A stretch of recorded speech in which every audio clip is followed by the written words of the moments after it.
Hello friends, ಎಲ್ಲರಿಗೂ ನಮಸ್ಕಾರ. ಮುದ್ದು ಸೊಸೆ ಧಾರಾವಾಹಿಯ ಇಂದಿನ ಸಂಚಿಕೆಗೆ ನಿಮಗೆಲ್ಲರಿಗೂ ಸ್ವಾಗತ. ಇವತ್ತು ಇಲ್ಲಿ ಚೆಲುವರಾಜನ್ನ ಅರೆಸ್ಟ್ ಮಾಡಿ ಜೈಲಲ್ಲಿ ಹಾಕಿಸಿದ್ದಾಳೆ ವಿದ್ಯಾ. ಅದಕ್ಕೋಸ್ಕರ ಅವಳ ಮನೆಯಲ್ಲಿ ಚೆಲುವನ ಹೆಂಡತಿ ರತ್ನ, ವಿದ್ಯನ ಅಮ್ಮ ಅವರು ಅಳ್ತಾ ಇರ್ತಾರೆ. ಅಯ್ಯೋ, ನನ್ನ ಒಂದು ಜೀವನ ಹೀಗಾಯ್ತಲ್ಲ, ಇಂಥ ಒಂದು ಗಂಡನ್ನು ಕೊಟ್ಟು ಮಗಳ ಕೈಲೇ ಅಪ್ಪನ್ನ ಜೈಲಿಗೆ ಹಾಕ್ಸೋಂಗಾಯ್ತಲ್ಲ ಅಂತ ಹೇಳಿ. ಹಾಗೆ ವಿದ್ಯನ ಅಜ್ಜಿ ಅಂದರೆ ಇಲ್ಲಿ ಚೆಲುವನ ಅಮ್ಮ ಇದ್ದಾರಲ್ವ, ಅವರು ಅಳ್ತಾ ಇರ್ತಾರೆ. ಅಯ್ಯೋ, ನನ್ನ ಮಗ ಇಷ್ಟರವರೆಗೆ ಪೊಲೀಸ್ ಸ್ಟೇಷನ್ನು ಮೆಟ್ಲೊಂದು ಹತ್ತದೋನೇ ಅಲ್ಲ, ಈಗ ಜೈಲಿಗೆ ಹೋಗ್ಬೇಕಾಯ್ತಲ್ಲ, ಅದು ಮಗಳ ಕೈಯಿಂದಲೇ ಜೈಲಿಗೆ ಹಾಕ್ಸೋಂಗಾಯ್ತು ಅಂತ ಹೇಳಿ ಕೊರಗ್ತಾ ಇರ್ತಾರೆ. ಆಗ ವಿದ್ಯಾ ಹೇಳ್ತಾರೆ, ಮಾಡಿದ ತಪ್ಪಿಗೆ ಯಾರೇ ಆಗಲಿ ಶಿಕ್ಷೆ ಅನುಭವಿಸಲೇಬೇಕು. ಅದು ಅಪ್ಪ ಆದರೂ ಅಷ್ಟೇ, ಯಾರಾದರೂ ಅಷ್ಟೇ. ಈಗ ನಾನು ಮಾಡಿದ್ದು ತಪ್ಪು ಅಂತ ನೀವೆಲ್ಲ ಹೇಳ್ತೀರಾ ಅಂತ ಕೇಳುವಾಗ ರತ್ನ ಹೇಳ್ತಾರೆ, ಇಲ್ಲಮ್ಮ, ನೀನು ಮಾಡಿದ್ದು ಸರಿ, ನ್ಯಾಯ ಇದೆ, ನೀನು ಮಾಡಿದ್ರಲ್ಲಿ ಧರ್ಮ ಇದೆ ಅಂತ ಹೇಳ್ತಾರೆ. ಆಗ ನಾನೇನಾದರೂ ತಪ್ಪು ಮಾಡಿದೆ ಅಂತ ಆದರೆ, ನಾನು ಪ್ರಾಮಾಣಿಕವಾಗಿ ದುಡಿತಾ ಇರುವ ರಾಜಕೀಯದಲ್ಲಿ ಒಂದು ಚಿಕ್ಕ ಕಳಂಕನೂ ಇಲ್ಲದೇ ಇರುವಂಥ ನಮ್ಮ ಮಾವಯ್ಯ ಅವರಿಗೆ ಕಳಂಕ ಬರ್ತಿತ್ತಲ್ಲ, ಅವರಿಗೆ ಅನ್ಯಾಯ ಆಗ್ತಿತ್ತಲ್ಲ ನಾನು ಅಪ್ಪನ ಜೈಲಿಗೆ ಹಾಕ್ಸೋದಿದ್ರೆ ಅಂತ ಹೇಳಿ ವಿದ್ಯಾ ಹೇಳ್ತಾ ಇರ್ತಾಳೆ. ಹೌದಮ್ಮ, ನೀನು ಮಾಡಿದ್ದು ನ್ಯಾಯದ ಪರವಾಗಿಯೇ ಇದೆ, ಧರ್ಮ ಇದೆ ನೀನು ಮಾಡಿದ್ರಲ್ಲಿ.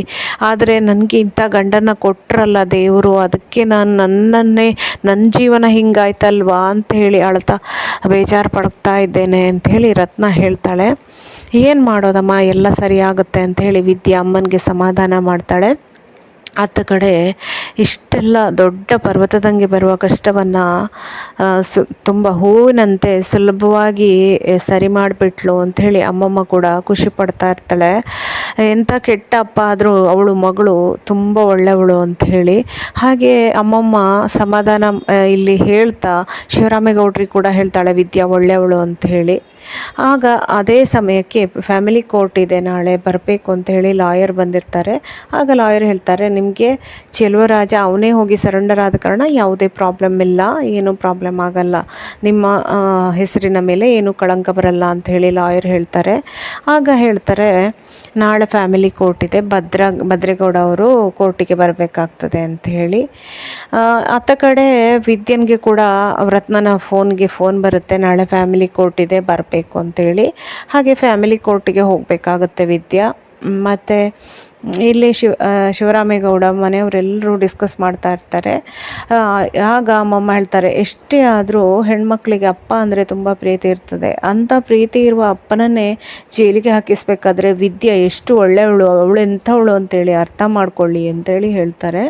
ಆಗ ಅವಳ ಪರವಾಗಿ ಮಾತಾಡಬೇಡ ಅಮ್ಮಮ್ಮ ಅಂಥೇಳಿ ಭದ್ರಾ ಹೇಳ್ತಾನೆ. ಅದಾದ ನಂತರ ಲಾಯರ್ ಹೇಳ್ತಾರೆ, ನಾಳೆ ಫ್ಯಾಮಿಲಿ ಕೋರ್ಟ್ ಇದೆ, ಡೈವೋರ್ಸ್ ಸಿಗಬೇಕು ಅಂತ ಹೇಳಿದರೆ ಬರೀ ನೀವು ಹೇಳಿದ ಕಾರಣ ಸಾಕಾಗಲ್ಲ, ಏನಾದರೂ ಬಲವಾದ ಕಾರಣ ಹೇಳಿದರೆ ನಿಮಗೆ ಸುಲಭವಾಗಿ ಡೈವರ್ಸ್ ಸಿಗ್ಬೋದು ಅಂತೇಳಿ ಲಾಯರ್ ಹೇಳಿದಾಗ ಇಲ್ಲಿ ಸಾವಿತ್ರಿ ಏನೇನೋ ಹೇಳ್ತಾಳೆ.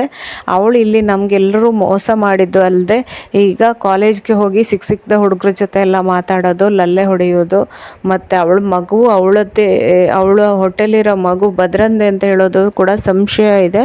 ಹಾಗೆ ಅವಳು ಕ್ಯಾರೆಕ್ಟರ್ ಇಲ್ಲ ಅಂತಾಳೆ ಎಲ್ಲ ಹೇಳ್ತಾಳೆ ಸಾವಿತ್ರಿ. ಇದನ್ನು ತಡ್ಕೊಳ್ಳಿಕ್ಕಾಗದೆ ಭದ್ರ ಉಗ್ರ ಅವತಾರವನ್ನೇ ತಾಳಿ ಬಿಡ್ತಾನೆ. ಅತ್ತೆ ನೀನು ಸುಮ್ಕಿರು, ಏನೇನೋ ಮಾತಾಡಬೇಡ, ಅವಳ ಬಗ್ಗೆ ಇಲ್ಲ ಸಲ್ಲದೆಲ್ಲ ಹೇಳಿದರೆ ನಾನು ಮಾತ್ರ ಸುಮ್ಮನಿರೋದಿಲ್ಲ, ನಾನು ಏನು ಮಾಡ್ತೀನೋ ನನಗೆ ಗೊತ್ತಿಲ್ಲ ಅಂಥೇಳಿ ರೋಷಾವೇಶದಲ್ಲಿ ಮಾತಾಡ್ತಾನೆ ಭದ್ರ. ಇದನ್ನು ಕೇಳಿ ಸಾವಿತ್ರಿಗೆ ಮತ್ತು ಇಲ್ಲಿ ಸಾವಿತ್ರಿಯ ಮಗಳಿಗೆ ಕೂಡ ಆಶ್ಚರ್ಯ ಆಗುತ್ತೆ. ಇನ್ನೂ ಕೂಡ ವಿದ್ಯಾ ಇವನ ಮನಸ್ಸಲ್ಲಿ ಇದ್ದಾಳ ಅಂಥೇಳಿ ಶಾಕ್ ಆಗುತ್ತೆ.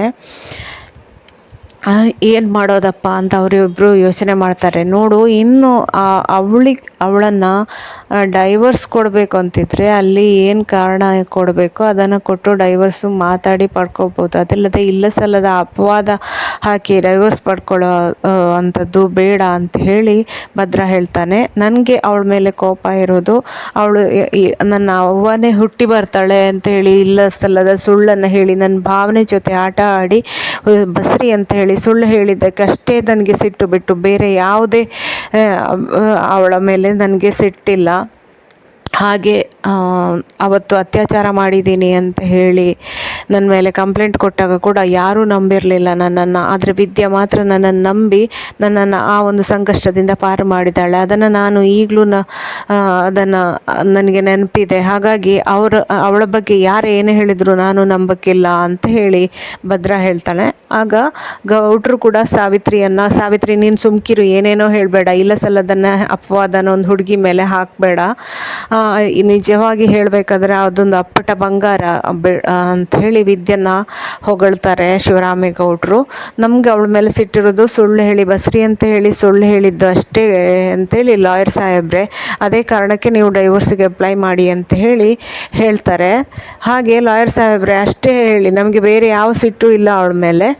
ಅವಳು ಸುಳ್ಳು ಹೇಳಿದ್ದು ಬಸ್ರಿ ಅಂತ ಸುಳ್ಳು ಹೇಳಿ ನಮ್ಮ ಭಾವನೆಗಳ ಜೊತೆ ಆಟ ಆಡಿದ್ದಷ್ಟಕ್ಕೆ ನಾವು ಅವಳು ತಪ್ಪು ಮಾಡಿದ್ದಾಳೆ, ಸುಳ್ಳು ಹೇಳಿದ್ದಾಳೆ, ಮೋಸ ಮಾಡಿದ್ದಾಳೆ, ಬಿಟ್ಟರೆ ಬೇರೆ ಏನೂ ಅವಳ ಮೇಲೆ ಅಪವಾದ ಇಲ್ಲ, ಕೋಪ ಇಲ್ಲ ಅಂತ ಹೇಳ್ತಾರೆ. ಆಯಿತು, ನಾಳೆ ಕೋರ್ಟ್ಗೆ ಬನ್ನಿ ಹಾಗಾದರೆ ಅಂತ ಹೇಳಿಬಿಟ್ಟು ಲಾಯರು ಹೋಗ್ತಾರೆ. ಅಲ್ಲಿಗೆ ಇವತ್ತಿನ ಸಂಚಿಕೆ ಮುಗಿಯುತ್ತೆ ಫ್ರೆಂಡ್ಸ್. ನಾಳೆ ಫ್ಯಾಮಿಲಿ ಕೋರ್ಟ್ ಏನಾಗುತ್ತೆ, ಅಲ್ಲಿ ಡೈವೋರ್ಸ್ ಆಗುತ್ತಾ, ಮುಂದೆ ಹೋಗುತ್ತಾ ಕೇಸು ಅನ್ನೋದನ್ನು ನಾವು ಮುಂದಿನ ಸಂಚಿಕೆಯಲ್ಲಿ ನೋಡುವ ಫ್ರೆಂಡ್ಸ್. ಈ ವಿಡಿಯೋ ಇಷ್ಟ ಆದರೆ ಖಂಡಿತ ಲೈಕ್ ಮಾಡಿ, ಶೇರ್ ಮಾಡಿ, ಹಾಗೆ ಚಾನಲನ್ನು ಸಬ್ಸ್ಕ್ರೈಬ್ ಆಗಿ. ಹೀಗೇ ಡೈಲಿ ಅಪ್ಡೇಟ್ಸ್ ಜೊತೆ ನಾನು ಮತ್ತೆ ಬರ್ತೇನೆ. ಅಲ್ಲಿವರೆಗೆ ನಮಸ್ಕಾರ, ಬಾಯ್ ಬಾಯ್, ಟೇಕ್ ಕೇರ್, ಥ್ಯಾಂಕ್ ಯು.